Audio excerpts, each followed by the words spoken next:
Well, thank you all for the fun raffle. Actually, I gotta make sure it's closed. Mark giveaway is complete. And there we go. Cool. The one-word adventures are a lot of fun. I do like it, and thank you for participating in that.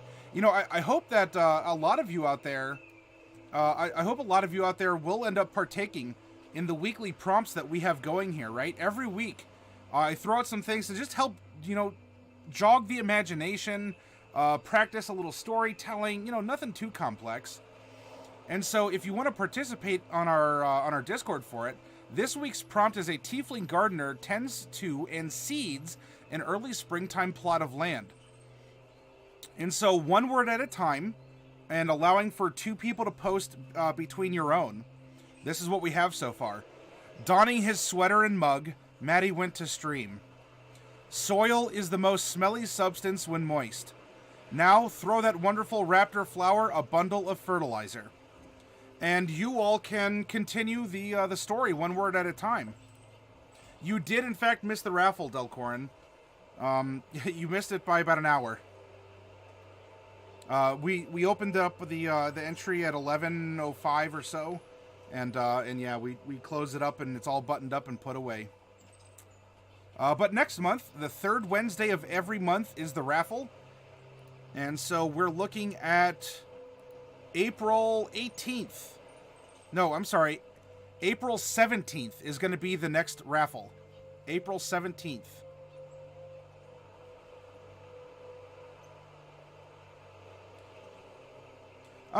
It can be tough, Commander, but, if you stick with it.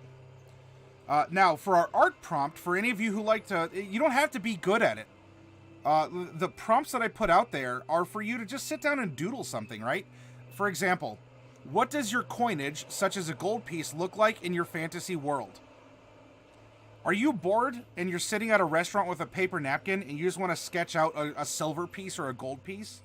Do you already have this asset developed for your world?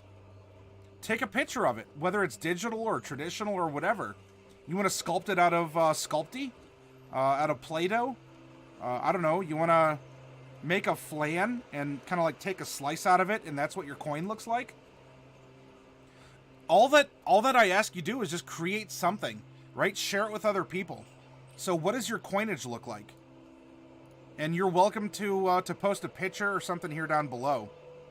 And then for the story prompt, every week I provide 2 photos of some kind, and all you have to do is within a 2,000 character post, so within one post of Discord, come up with something. A short story, some dialogue, a snippet from a play, a haiku or some other poem. It could be action oriented, it could be romantic. It's really up to you what inspires you, and if you don't want to use both, you can just focus on one. So it's very flexible, and this is a good way for you to sit down and over the course of a week or just pound it out in an hour or whatever. It's a good way for you to practice some creative storytelling. Challenge yourself. How can I link these two together?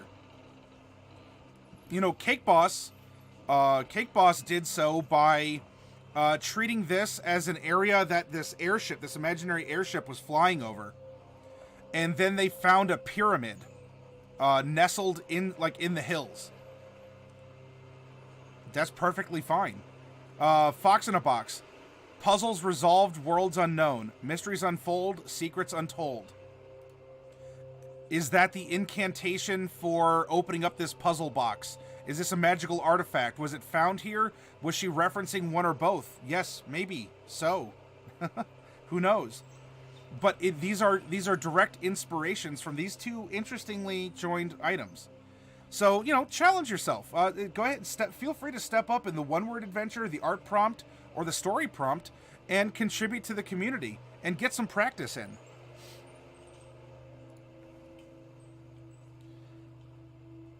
No, Delcorn, yeah, unfortunately, there's not too much I can do. Is Twitch acting up again? Commander, Twitch has been having some problems tonight. They were having problems over at D&D time earlier tonight, and I can only presume that we've rolled those problems forward into everyone broadcasting in this time slot. You're boring and use Forgotten Realms? There's nothing boring about that, Blargle. Forgotten Realms is an amazing setting.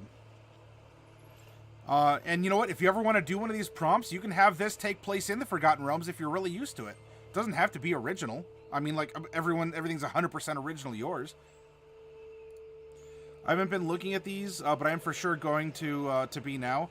And if you ever want to see the past stuff, you want to see what other people wrote for the one-word adventures, or for the prior art stuff, or for the prior stories, right? So here are the prompts last week, and here's the submissions. Here was the prompts from 2 weeks ago, and here's the stories. Here's the prompts from the week before, and here's the story that I submitted for it. You know, going back, look at these 2 prompts, and if you want to see what people wrote about it, and, you know, if you want to still challenge yourself and say, oh, something like this is really, brings an idea to mind, write about it. I mean, it may not be the current one, but still, if you're inspired, write. Use this as a foundation for an adventure. There's no reason not to. Just because this is a couple weeks old doesn't mean it's irrelevant.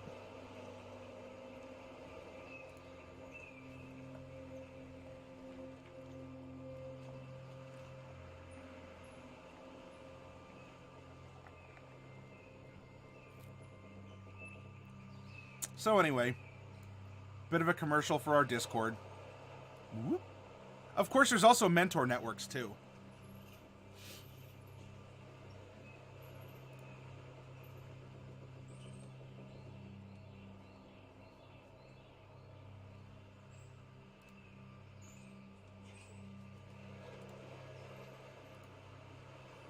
I'm sitting in the parking lot of a Papa John's eating my dinner, so I'm not sure. Oh, that was for the Is It Acting Up. Yeah, they do have pretty currency, Blargle. Audio-only mode is working fine for me. Twitch has problems with amazing content. Oh, well, thank you for that indirect compliment, Misfit. Maddie Inspirer, the Bardic True. Well, I mean, that's what you come here for, right? You want to tell a story. You want to be a part of this. You want to contribute your own ideas, and also to draw on ideas as well. You want to be inspired. You want to hang out with people who enjoy the same hobbies as you do. And, you know, if you come here and you learn, you contribute, you know, it's a mix all the time.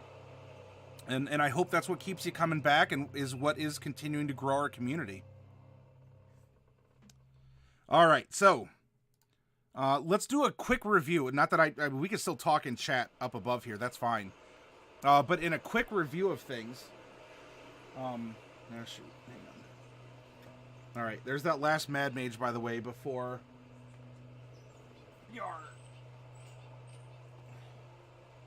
Before I get to break open a brand new brick of it. And there's some Storm King's Thunder. Alright. So the area in which we're going to be setting this adventure is called Lomash. And this is what we had come up with. All right, coastal desert. So, you know, there's some like waste area.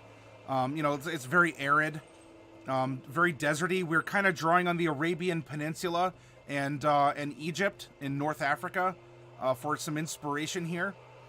And so here's the map that we ended up making. And of course, the map was made after drawing inspiration from our 5 characters. I'm not going to get into into all of the details, but if you remember last week, not only did we use some random rolls, but we also used the results of our characters to help guide this setting. And the reason why it's so organic and why it fits is because the characters are a product of this area, of this region, of this world. And so if the character we made exists, the influences that contributed to that character also exist. That's why we can have a very holistic transition from player character sheets, from character sheets to DM notes for building a world, for building a region. We took each of the 5 characters and we broke them down kind of mechanically, right?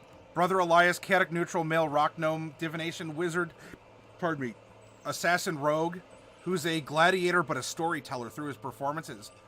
A very quick, like a one sentence, if only a very long sentence, reduction of that person's personality. Deeply pious, he believes himself to be an agent of his faith, or at least a reincarnation of an important person from it. He takes many risks to both emulate the character and build his own regional rapport. By the way, all of this is on our Discord.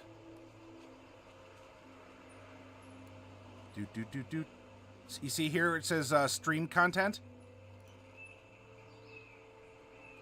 If you like the things that we do, you can see the characters being created, and you can download their PDFs if you want to insert this character or to take their character sheet and modify things and make it your own. But I'm not going to get upset.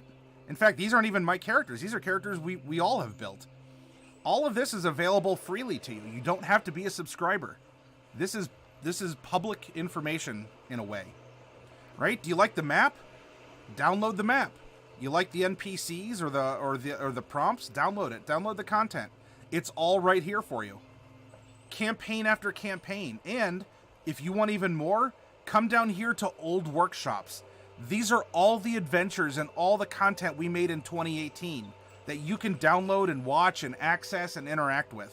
It's all here for you.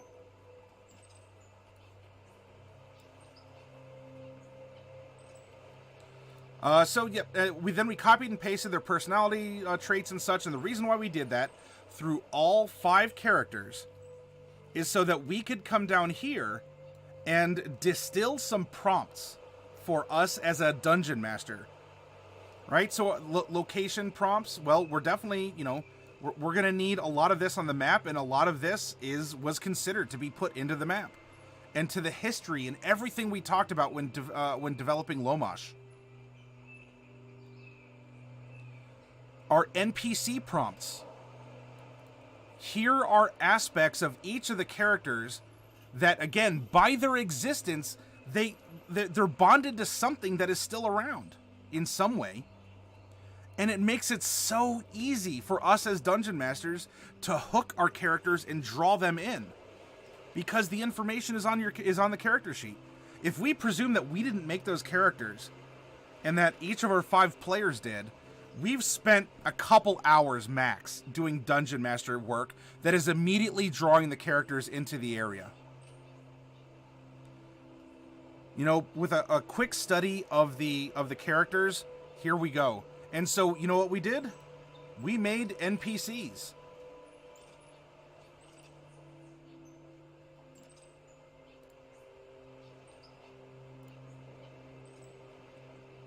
We made 2 awesome NPCs, by the way, that again are organic to our adventure area, and they're organic and compatible to our player characters.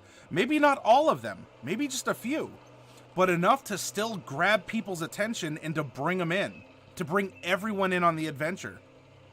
If you did not watch our NPC broadcast, do yourself a favor and check it out. It was uncanny. It was the way that everything came together was so awesome and so eerie.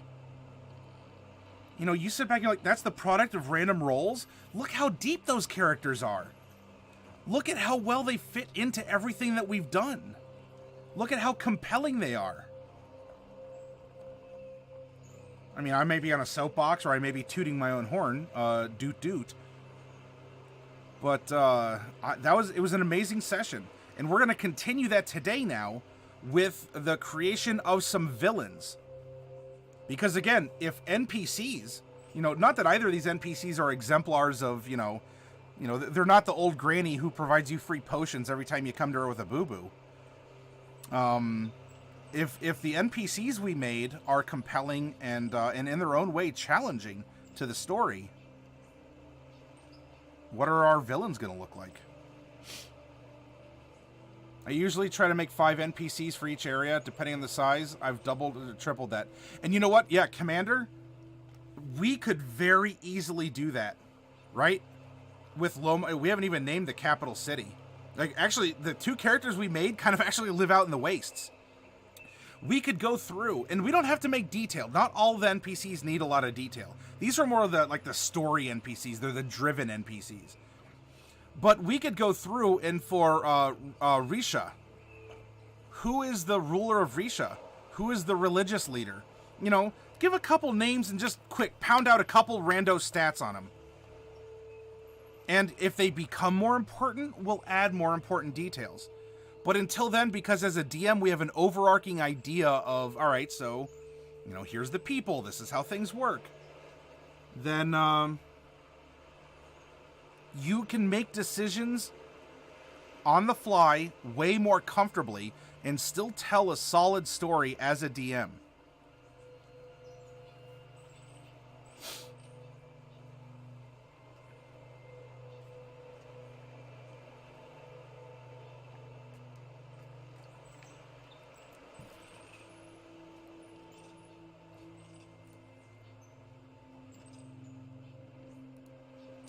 All right, so this is what we have for our villain prompts. A figure from the past who is a villain for the character he is reliving, right? Because Elias is this reenactor, someone who thinks that he is this religious or historical figure. So it doesn't have to, like, we have a lot of flexibility here. As long as we can tie this to the lore of the land and or Elias and his faith, it could be an ooze. It could be a kobold, a goblin. You know, this is giving us a lot of flexibility while still allowing for it to be compelling for the player who made this character. For Carolandra, ignorance as a concept. If she learns that, and if she learns that someone set the fire that killed her husband and son, but also who's the one who set her on this path, right? She is a knowledge cleric and a devotion paladin. Ignorance is not an option for her. Whether to ignore others or to be ignorant of the world around you, of truths, of facts, of understanding, of context. So here we have a religious figure, or a figure from history. Here we have a concept, just anyone who's preaching ignorance, or someone that that she is found guilty of causing such this distress. Ibayak, someone who wants information, scrolls, or a book that he has in his possession. Also pirates or other raiders along the coast. He is a very jealous bookseller, and there's a lot of people that could include, you know, criminals such as pirates who want his things, or a villain character could be a rival in his guild. Someone who seeks to undermine him, not just rob him, but someone who seeks to steal his fame, to blot his name from the books of history, whether as the seller or as this awesome, you know, employee of the month for, you know, 200 years running. Then we have Granny Melry. The people responsible for taking her lands and killing her family are villains. Possibly the Red Dragon or family whose blood runs through her. She is a silver dragonborn sorcerer with the blood of a red dragon. And if you recall, for Melry, as part of her charlatan background, it indicated that she was a noble who wants to reclaim her lands. Well, let's see if he's still in chat here, because we can owe this idea to him.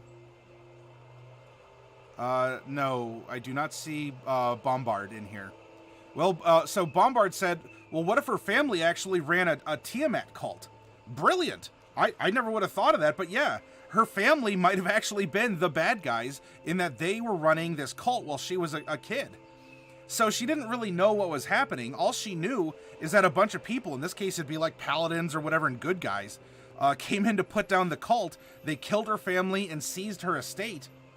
And she has vowed revenge as a kid on these people, because they're the bad guys. They're the villains.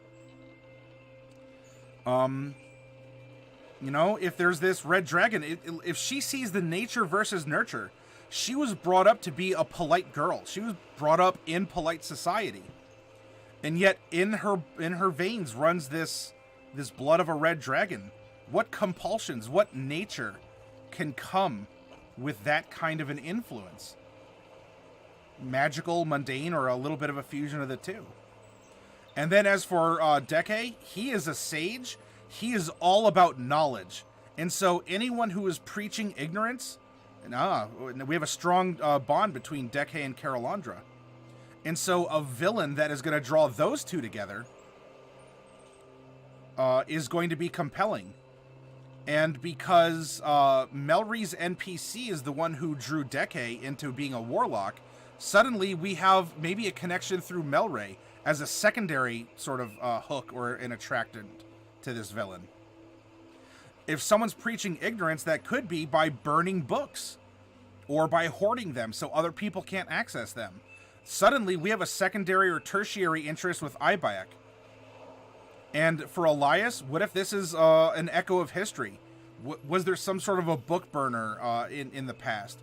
Because Elias has expertise in religion and history.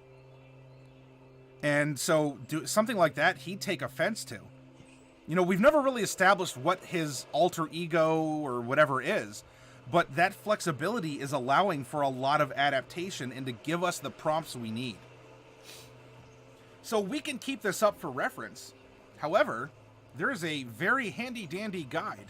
Aren't all the guides handy and dandy? And if you want to play along at home, all you have to do is crack open your Dungeon Master's Guide, okay?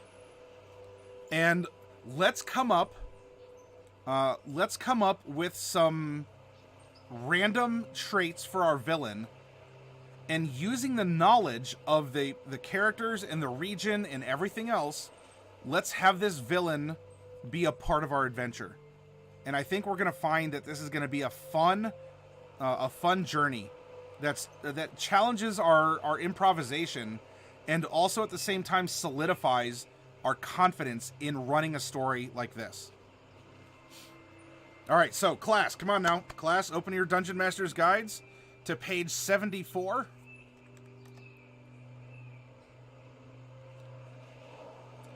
Now, the way that we build a villain here isn't the same way that you're going to get recommendations in the DMG necessarily. This is only one part of building an adventure and of building a villain. There are different ways to go about this. I am referencing a single random generator found in another presentation for you if you ever need inspiration to write, to create a module, or to do whatever you're going to do. We're going to roll a d20 and find out what kind of an adventure villain we have. Yeah, guidelines, exactly, Commander. Roll a d20. We came up with a 9. This is going to be a humanoid cultist. Humanoid is nice and broad. It could be a gnoll. It could be an elf. It could be a human. It could be a goblin. Goblins are humanoids, specifically goblinoids.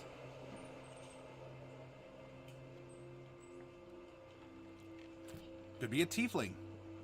A tabaxi. You get what I'm saying. Now let's go to page 94. Let's randomly determine what the scheme is. Now, we can sit down as DMs and say, well, we want to go for ignorance. Sure. Skip over this step. That's perfectly fine. But because we're challenging ourselves, and this is how we do in this workshop, let's gen up something random and see what's going to happen with it. I'm going to roll a d8 first, and then another die as appropriate. We came up with a 3. Magic. Now I'm going to roll a d6 to determine what kind of a magical scheme this is. 4. Offer sacrifices to a deity.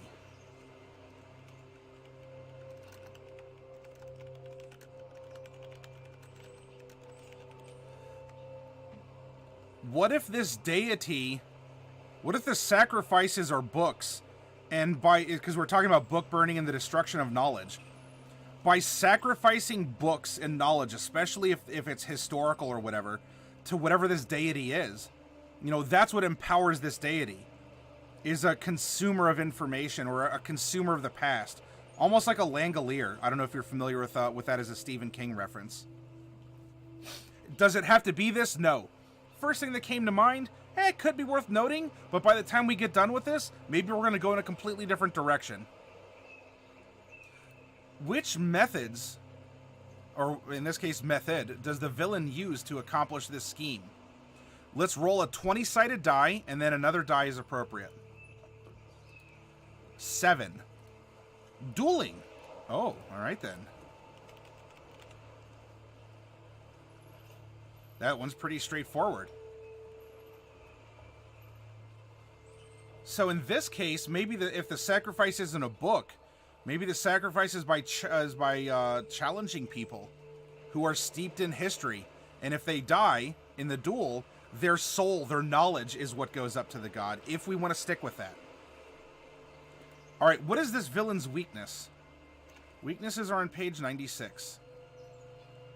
Let's roll a d8 now and determine that. 7. Scoot this just a little bit over.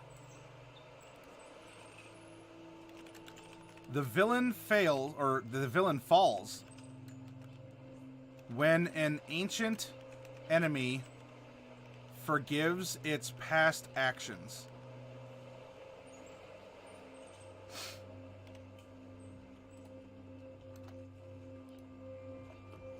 All right, now it's occupation and history. This is, if we go back up to page 89, we are coming back now into NPC territory. We've given some more specific refinement to this as a villain. Villains are NPCs. Though villains are a different kind of an NPC. This is why we're giving these other considerations. The occupation and history could be a sentence that we already know. It could be something like a quick character generation or some aspects of it. Now, what do I mean by that?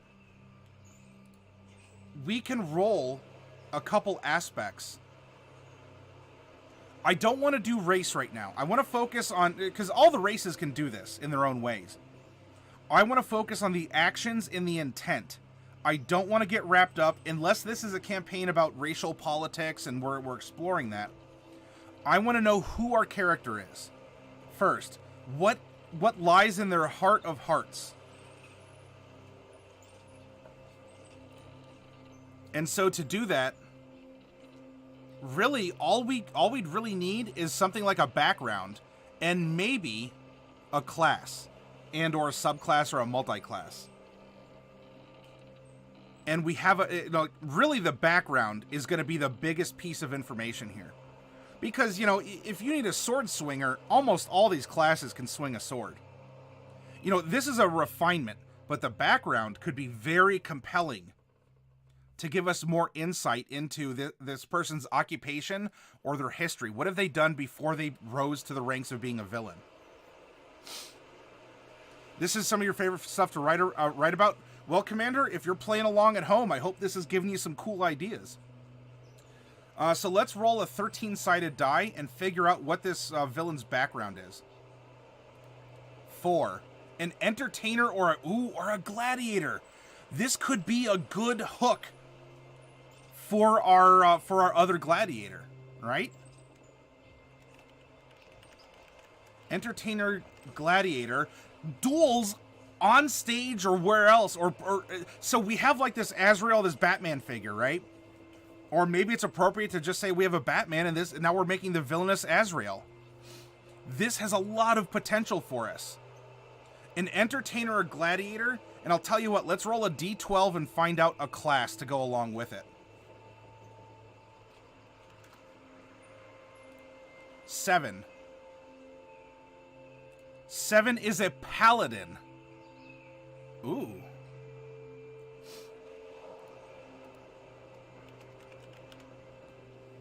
You want a charismatic sword swinger that is steeped in religion or history? Hello, is this not awesome? Don't you love how this works out? Isn't this amazing? I really hope that you all get the chance to do this sort of stuff on your own.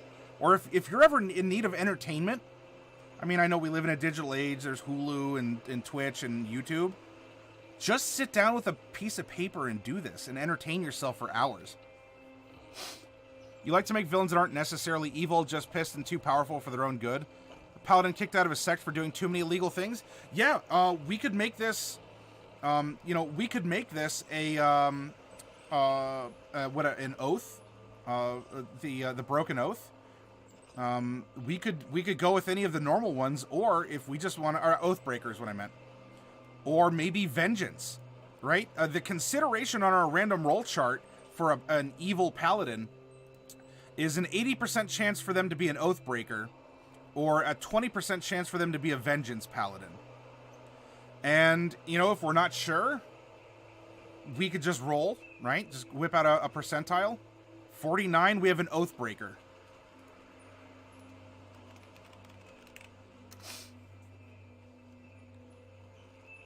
That is correct, GM Vault. They can be any alignment.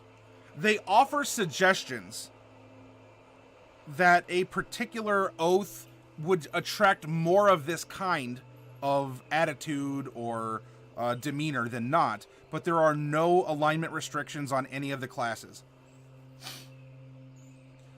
You can be a good Oathbreaker. You know, it just reflavored a different way.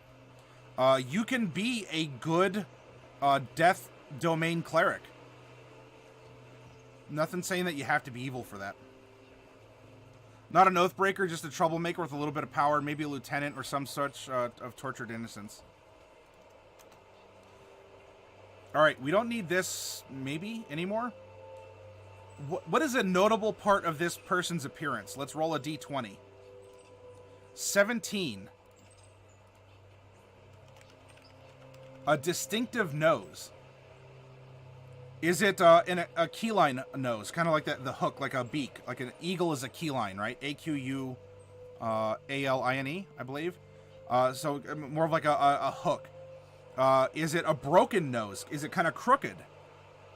Is it distinctive because it is actually, I don't know, it's something about like just he has a beautiful face, right? Paladins have good charisma. And for some reason, you know, it could even be something like a mustache, if we're considering that to be part of the nose. It could be a jewelry. What if he doesn't have a nose? You know, we're kind of going, well, this is more book Tyrion Lannister, because that wasn't really ever... I understand for practical effect reasons in the show of Game of Thrones. But if you read the books, Tyrion doesn't have most of his nose. And that could be a distinctive nose. You know, did he lose it in a duel? Did he lose it, you know, fighting for something? It looks like a cow nose. Yeah, it could just be a hole. His nose was cut off. I always say pig-nosed, like big-ass nostrils and is small for the face. Yeah, you could give him porcine, P-O-R-C-I-N-E, if we want some vocabulary. We can give him porcine features. Or I say him, it could be a her. Could be, I don't know, an animated suit of armor that has a ghost that's not really, you know, whatever. Who knows? We certainly don't, but that's the journey of discovery. Abilities. I'm going to roll 2d6 and we're going to go high and low. 2 and 5. High dex, low wisdom.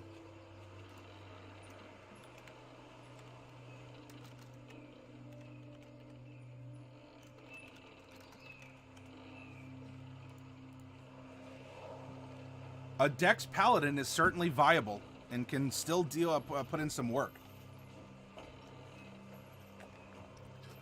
Is also good for a flourish on stage. Or just those Halloween Groucho Marx glasses with the nose and mustache. A talent. What is a talent this character has? 20. We on a d20 we rolled a 12. Sings beautifully.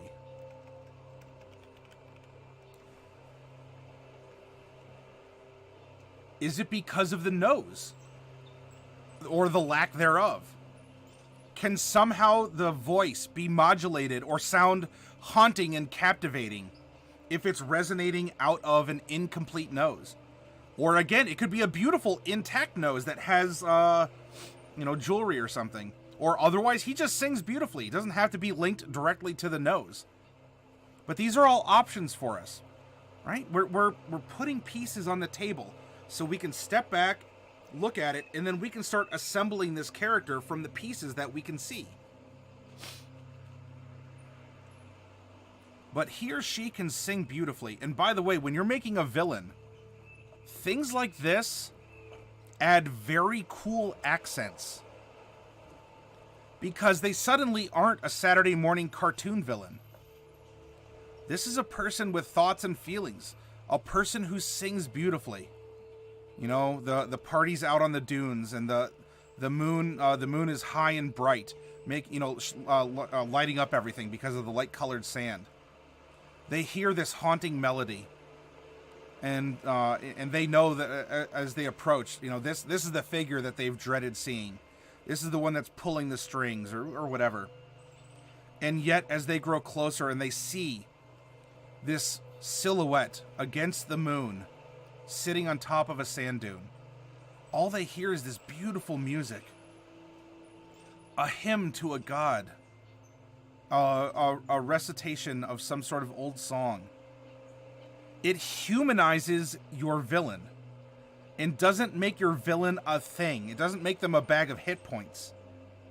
It makes your villain a compelling element in the world that must be considered and still dealt with in some way. Yeah, it's like Moriarty composing music. You are correct, Commander. It humanizes your villain. What is this villain's mannerism? Let's roll a d20. We rolled a 20. Twirls hair or tugs beard. Twirls hair or tugs beard. Could be both. What if this is a dwarf? What if this is a female dwarf? Could still apply. We could go one or both. And if you need to decide, flip a coin. Odds or heads, it's twirls hair. Evens or tails, tugs beard. Or mustache, if we're talking about a mustache. Or constantly grooms sideburns. Has kind of a weird neck beard. Go with this how you want.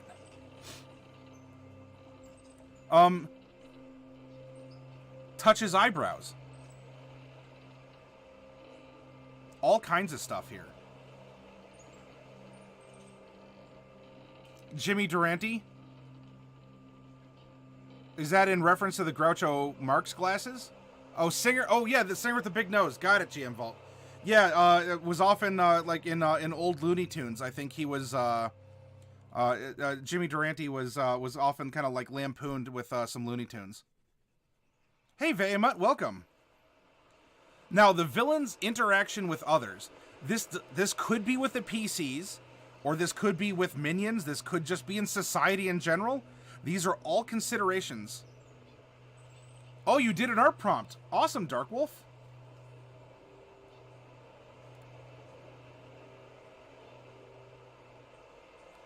What my coinage looks like when tucked into crow feathers, as is common for my campaign. Oh, I like that. Thank you so much for sharing that. Here, we're gonna bring that out there. And you see, so what Dark Wolf did, it doesn't have to have a lot of detail, like, dates and, profiles of royalty or dragons or anything. A drawing like this is absolutely in the spirit of the art prompt for the week. The pieces exist, but they are stored in the local wildlife. And this makes you wonder, what is going on? What's happening? Well, you know what? There's a story to this, and that's exactly what this art prompt is meant to make you consider and do. So, Dark Wolf, thank you for the very fun imagery, and maybe this will get people asking questions or even saying, you know what? I like that. Maybe I can do something like that in my own game. And so you are now serving as an inspiration.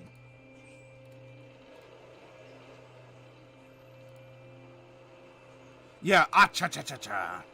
Exactly, GM Vault. Pardon me.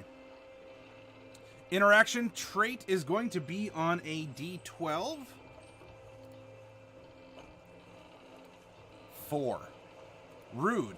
Boy, we've been generating a lot of rude. I did some villain prompts. I did one for Macabre Derek's stream, and I did another one as an exercise for Black Wolf. And both of these villains ended up with rude interactions. So apparently we have a bunch of rude dudes going around as villains. Now, useful knowledge. This is really going to be up to us to decide. If we wanted to, I mean, I guess we could try and randomly generate some different facts in some form or fashion. You know, what are some things that this person knows about? You know, it could be locations or whatever. For our storytelling purposes here, this is kind of it's a good margin area, right? As we're discussing things, if we need to round an idea up or down, or if we need to insert something that will make another aspect a lot more plausible, useful knowledge is a good sort of fungible area for us to keep open, to allow for the data of the sheet, the concept, to flow more easily. Kenkus are also prone to feather tuck their coins. They kind of walk around like cowboys, kind of with spurs that go jingle, jangle, jingle. Might be a little bit more difficult to steal coins off them, though, if they're so intimately concealed. Now, the NPC's ideal, right? NPCs have different ideals, bonds, and flaws. You could go back to Entertainer or Gladiator if you wished. Nothing wrong with that if you want to fill it in off of Entertainer or Gladiator. If we make it off of a different set that's a little bit more broad, that gives us some wiggle room as a DM to allow for different circumstances to come to light, or, you know, you learn that your players are really interested in this idea and you have a broad ideal for this character, then you can hone it in that direction to keep your players hooked and going still. Either is fine. You can set hard ideal, bond, and flaw, or you can use the concepts. Let's use the concepts. I'm going to roll 2d6. The first d6 is going to be 1, 2, 3, 4, 5, or 6, and the second one's going to be the line in the domain of the, or like the alignment domain. Does this make our character chaotic if we get creativity? No. Remember, this is one aspect of our character. Roll 2d6. 1 and 4. So we have a good ideal, right? Does this mean it's a good guy? Not necessarily. A good ideal about life. Or in this case, we can just put down life. Does it have to be good? Not necessarily. You know, for all of you who consider healing to be a good thing, right? Oh, you know, bless those healers. You know, you can make a case that what if healing too much has other problems, whether they're known or not. You know, if you are healed, what if that takes life? What if that takes, you know, seconds, minutes, or whatnot off the end of your life? Because you're buying the rejuvenation now to get your body, you know, to patch up your body now, but you're paying for it at the end. And so all these clerics and whatnot that are casting these like remove disease and cure spells could be shortening your life. Now, of course, you want to live now so you don't die, you know. What good is a longer life? But these are people who, if the region is like this, or the magic system, whatever is like that, they're taking people's life. Or what if the act of healing is extremely painful, and so they're inflicting pain when they do cure wounds?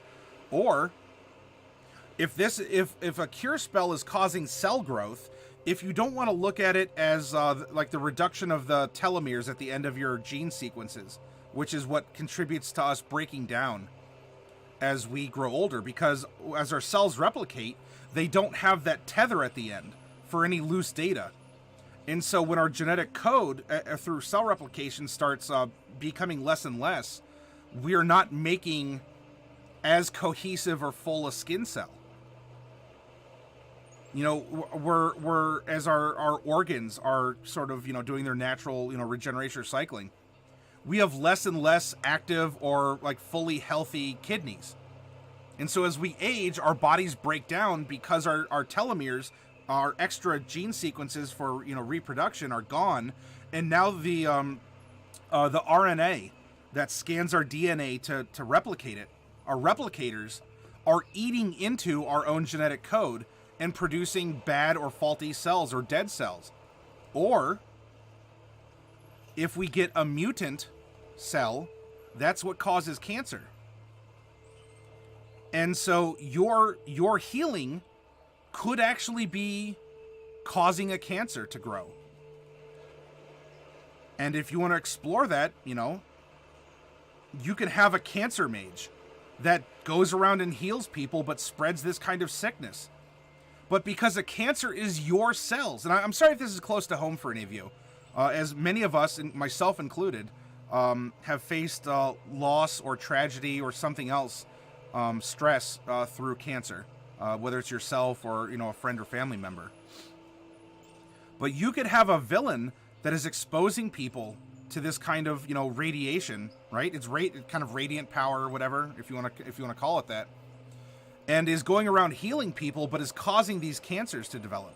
And can you truly remove a cancer through a removed disease? They're your cells, and by all rights, these are healthy cells, right? That's what they're growing and developing and supposed to be. They're not doing what it's supposed to do, but they're doing what they were grown to do. And you could have a villain that's going around spreading this disease that cannot be cured by magic, because the magic is trying to scan your DNA and restore it and set it to rights, but it is what it is. It's like Deadpool with brain cancer.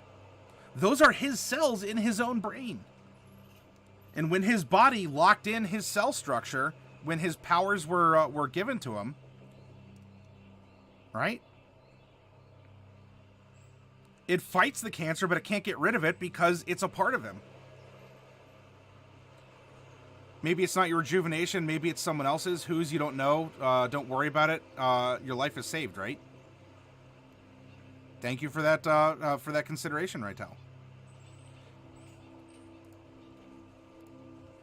Okay, what is our villain's bond?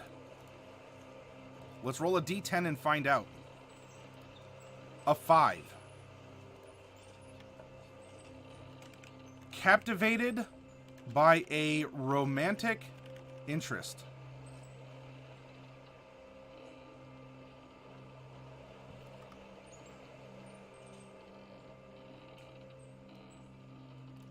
And lastly, at least for the random generation from the DMG, we can go back to our guide and fill in a couple details still. What is this villain's flaw or secret? Roll a d12. 4. Envies another creature's possessions or station. Ooh, that's a good, compelling one, especially for a villain. Cool. This is what we have. A humanoid cultist. The objective of the scheme offers sacrifices to a deity for some kind of a magical boon or consideration. The method of doing so is through dueling. The villain falls when an ancient enemy forgives its past actions. Its occupation is an entertainer or a gladiator, and we rolled that it is an Oathbreaker paladin. This character has a distinctive nose. Now, I don't know, if we roll a Dragonborn, I mean, we're just considering humanoids. What if we go a Dragonborn?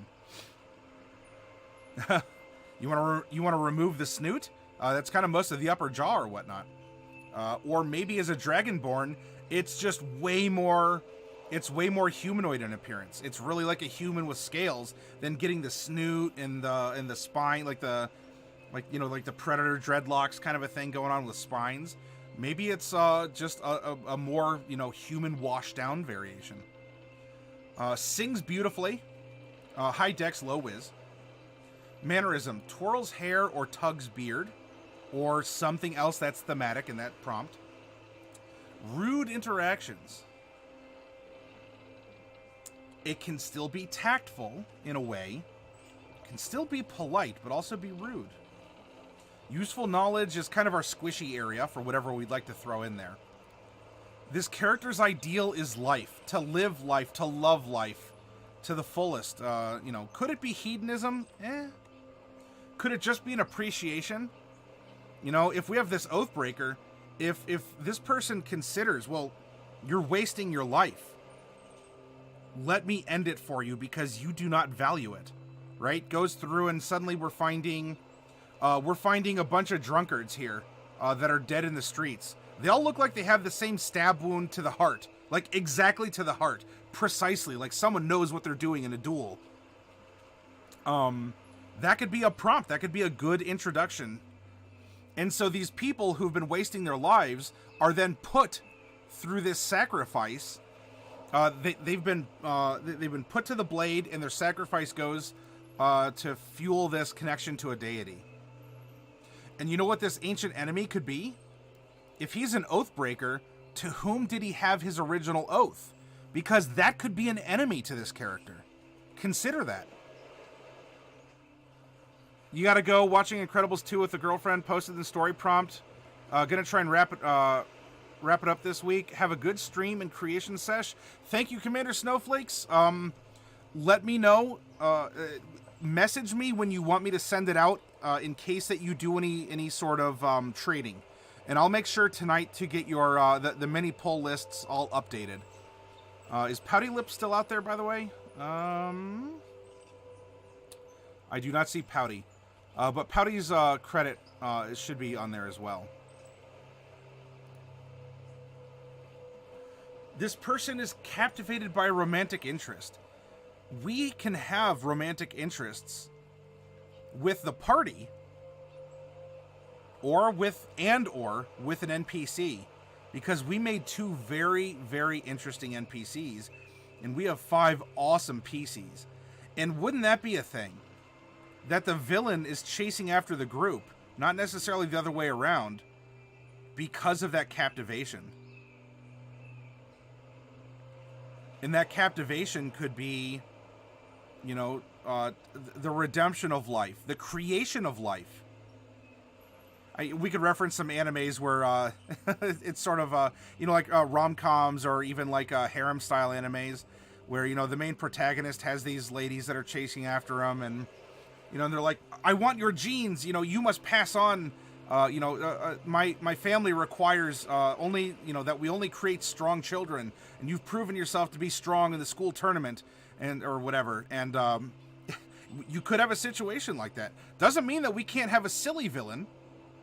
I mean, I think we've been talking in a serious vein, and that's fine.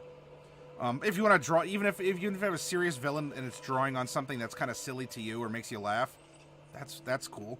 Is it giving you compelling emotion? Congrats, you're doing it right. Whatever that is. Captivated by a romantic interest, probably sings to this person, and has a flaw or secret. Envies another creature's possessions or station. That could be the bond and the flaw. Or that could bond our villain to an NPC or a PC and also provide a bond to another. Right? Our NPCs have valuable possessions and they have valuable stations. And of course, our characters are the, you know, they're the stars of the show. I hope that you're not running an adventure for the NPCs. And so you could link the villain in. This could be a major villain or a minor villain. This could be a nuisance. This could be like an Ultros from what, Final Fantasy 4. 6, not 4. You know, a reoccurring villain. You know, dastardly, shows up, causes problems. Ultimately, though, is Ultros going to destroy the world? No. Kefka is.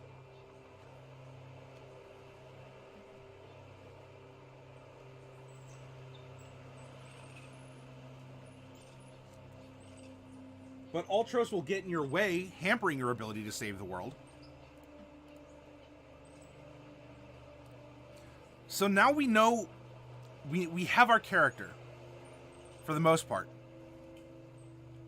We know the motivations. We know this character's heart of hearts. If we want further inspiration, we can come down here and quickly go through some other prompts in our character generator. So now we can start applying some details that maybe they'll help us make a decision if we're 50-50. You know, we're riding the fence. Even if it goes 51-49, congrats, we can make a decision.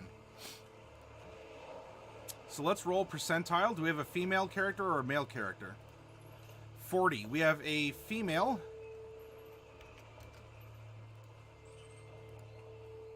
Halfling. Evens. A female Lightfoot halfling. We have a Lightfoot halfling in our party, by the way. And actually, one of our NPCs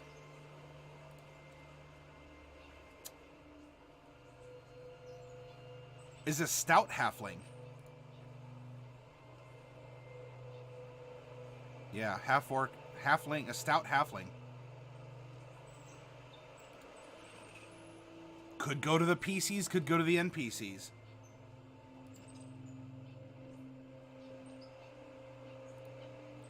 Alignment, how do you want this person to express themselves? I mean, they could be lawful. Really, our PCs are all chaotic neutral. And we already have one of our PCs who looks at, you know, at paladins as bad guys because they came in and rolled over her noble estate's cult to Tiamat. How dare they? Oh, let's roll percentiles and find out. Whoops. Those are 2 D10s. Haha, I mean this. However, if we need D10s, then I guess we'll use those rolls because I like rolling what we are using what we roll. If you're gonna draw your dice, you gotta mean it. You gotta commit. That most of the time, anyway. That's how I think of it. Right? It's like drawing a weapon. If you're gonna draw your sword, you better darn be willing to use it. 118. This is a lawful good. That's our villain. I think our charlatan has made our villain. This could... What if this is the leader of the group that took out her family's estate so long ago? You want to talk about a villain? They might be ruling with an iron fist, you know? Hampering trade, suppressing people. Lawful good is not lawful nice. So we have a lawful good female Lightfoot halfling. Level's unimportant. We're gonna, you know, do whatever. Stat bumps, those are details. That's more for if you're ready to battle with her or whatever. I'm not worried about that. We already have our background, right? We already have our class, unless we rolled into multi-class, which we didn't. And so, I mean, we could come up with some physical stats. The other part that's important, let's generate her age. Oh, this is Paladin Oathbreaker.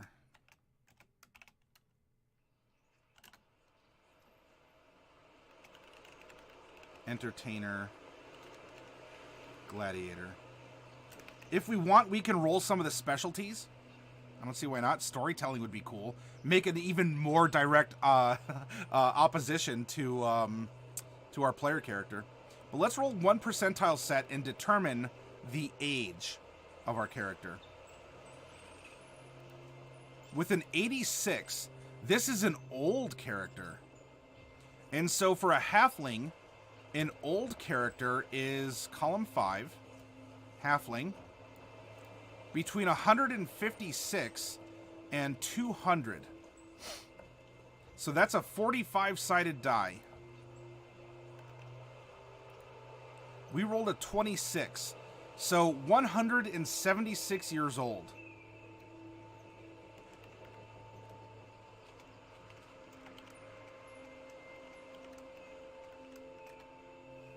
A 176-year-old, old, lawful good, female, Lightfoot, halfling, paladin, oathbreaker, entertainer, gladiator. And if we come up here real quick, we're going to roll a D3 and then a D10. Well, we already rolled a D10. 2. Well, we rolled 2 D10s, and so it was 3 and 3. However, that means that we're going to get 2 skills. Well, we can't double it up, so we have 3 for sure. And then our other one is going to be 10. Let's look real quick at the player's handbook. Go to Chapter 4. You all should know this by now. Entertainer. 3 and 10 is a Fire Eater and a Tumbler.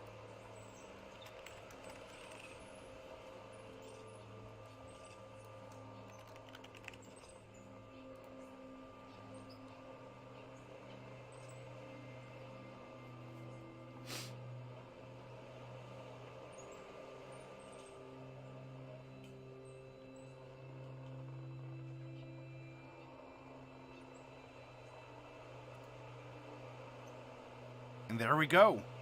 We've created a villain. You will note that we have not created hit points, armor class, spell list. Not that you can't, but when we're creating these characters, I want to make sure that we understand who the character is first. Hit points are arbitrary. As a DM, I don't have to abide by the rules of making a 15th level paladin. If I want this character to have 400 hit points, I'm going to give her 400 hit points for my own reasons. And I'll chalk it up to the blessing of the god, an artifact that she's holding on to. I can chalk it up. I could just describe it as some intrinsic. She likes life. She has regeneration, and so she has more hit points by regeneration. So in that regard, you could say she has 200 hit points, and you just have her regenerate X amount every round, because her ideal is life. She sacrifices other people. Maybe that's why she came in, right? She wanted to go for the low-hanging fruit. Oh, no one's gonna miss these cultists, so I'm gonna come in. I'll kill them. I'll justify it by showing proof that they were, these cultists. And not only will I get praise, in fact, maybe she got to keep the noble estate. And ascended to some sort of, and ascended in some way. So the estate became like this group. And now we've created NPCs and a villain, or at least a foil, to our party. And we've super hooked in one of our player characters, who is definitely going to want to bring down this other character. However, what if our old paladin here really has a thing for our other old halfling and wants to pursue him? They're both old, but it doesn't mean they can't be happy. What if she, despite being old, maybe she has never aged a day since that fateful day, bringing down the noble family in the Tiamat cult? What if she found something, right? Whereby offering the blood and lives of others, she's extended her own. And what if she loves this other halfling PC so much that she's willing to reverse his age and extend his life? If only he'd listen to her. If only he'd find her attractive. As she twirls her hair and smiles. And this is even more compelling because we have a PC who abhors this character if she finds out she's the one responsible. And we have another player character who probably might feel ambivalent or is like, yeah, you know what? But I sail up and down the coast and it'd never work. I know of her, we'll get a drink, and she's always hinting at this, but you know what? I'm living my life. I'm a good old, if I'm not a confirmed bachelor by 256, never been married, no kids, why am I going to stop this lifestyle today? And so she's a villainous character, especially to the party.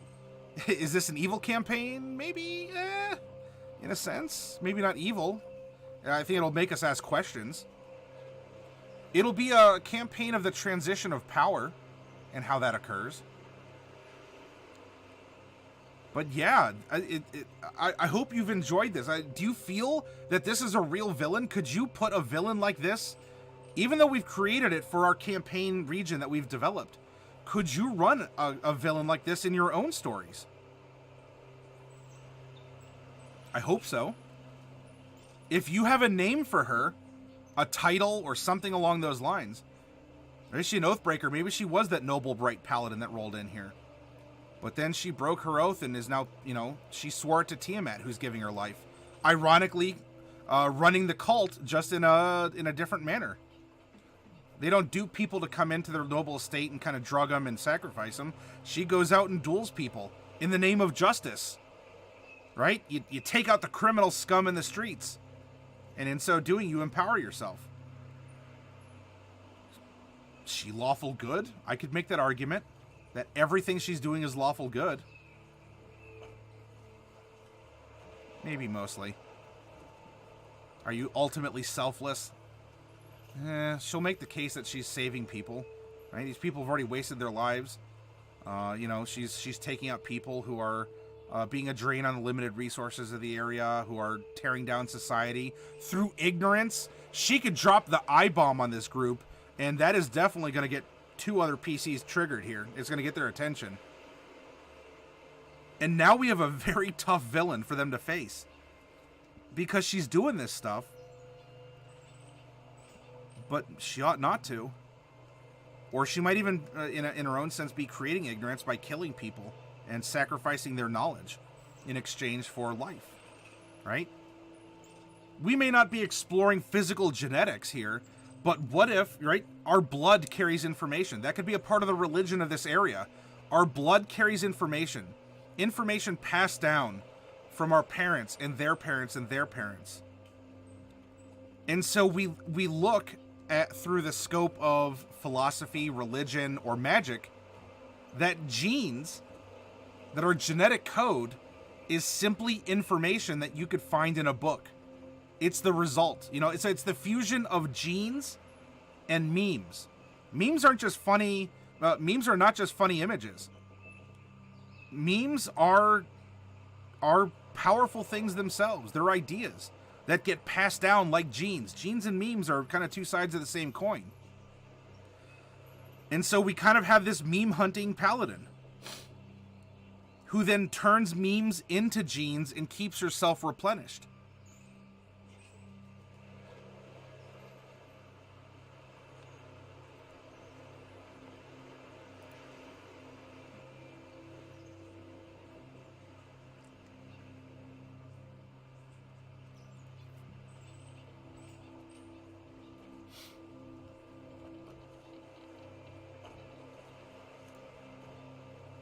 All right. Well, we have 1 villain, and I think we can get up and take a little... We'll take a short rest, but we'll use the 4th edition version of a short rest, which is 5 minutes. Why don't we get up and take just a couple minute breather? If you got to refresh a drink or whatever, go ahead and do so. Grab a snack, use the restroom.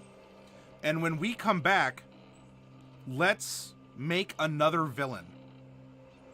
Then we can talk about... where we want the villains to go, what we want them to do. You know, if we want this second villain to be maybe more of the I'm the end game, I am the BBEG. I'm not just the Ultros. Yeah, this could still be an end game boss, but you know, this might be a good boss for a dungeon, because we are going to be making a dungeon this week. I'm kind of thinking of going for an outdoor dungeon. That could be fun. All right, anyway, let's take a break and come back, everyone.